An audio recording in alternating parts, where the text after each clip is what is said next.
วันที่21พฤษภาคม2026นี้คณะผู้แทนองค์การกวดกากระทรวงป้องกันประเทศแห่งสาธารณรัฐสังคมยมเวียดนามนำโดยสหายพลจตวาเมียนวันเสียนห้องหัวหน้าองค์การกวดกากระทรวงป้องกันประเทศเวียดนามพร้อมด้วยคณะ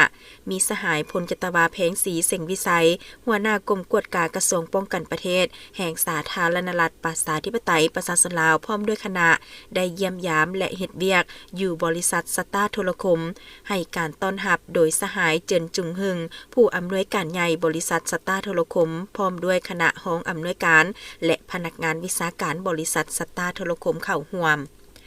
ในพิธีสหายเจินจุงหึงได้แสดงความต้อนรับอย่างอบอุ่นและรู้สึกเป็นเกียรติอย่างยิ่งที่ได้ต้อนรับสหายพลจตวาเหมือนวันเสียนและสหายพลจตวาแพงศรีเสงวิสัยพร้อมด้วยคณะผู้แทนที่ได้มาเยี่ยมยามและเฮ็ดเวียกอยู่บริษัทสตาร์โทรคม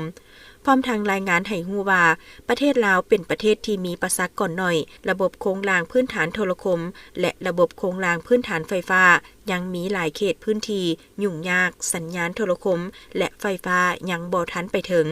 ประชากรอาศัยอยู่แบบกระแจกกระจายเนื้อที่กว้างขวางเฮ็ดให้การลงทุนขยายโครงสร้างพื้นฐานโทรคมพบพ้อความยุ่งยากบางเขตพื้นที่ประชากรอาศัยอยู่จำนวนน้อยแต่ยูนิเทลก็ยังได้พัฒนาพื้นฐานโครงสร้างลงสู่จุดดังกล่าวเพื่อรับใช้เวียกงานป้องกันชาติป้องกันความสงบและรับใช้ช่วยเหลือสังคม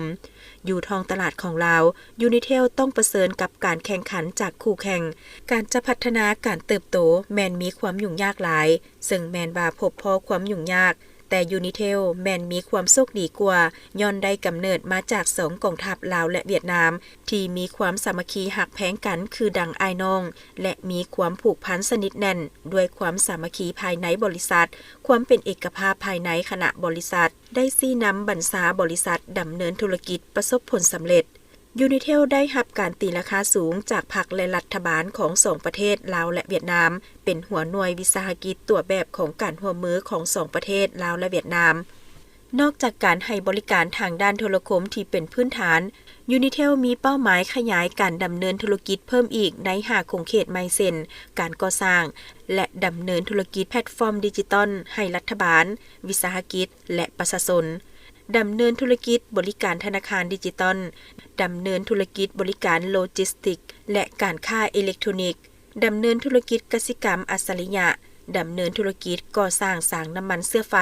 และการจำหน่ายโอกาสนี้สหายพลจตวาเหมือนวันเซียนได้แสดงความขอบใจต่อการต้อนรับอันอบอุ่นของผู้อำนวยการใหญ่บริษัทสตาร์โทรคมพร้อมด้วยคณะ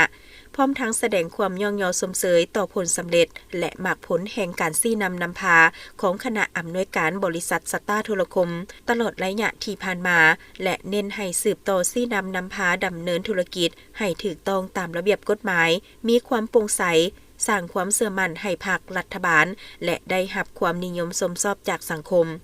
ภายหลังสำเร็จกองประชุมทางการบรรดาคณะผู้แทนก็ได้เข้าเยี่ยมชมหอมูลเสื้อของบริษัทซึ่งหอดังกล่าวได้มีการจัดแสดงโครงห่างการจัดตั้งอุปกรณ์ในแต่ละระยะเหรียญกาเหรียญไซใบย่องยอและภาพเคลื่อนไหวต่างๆเติมอีก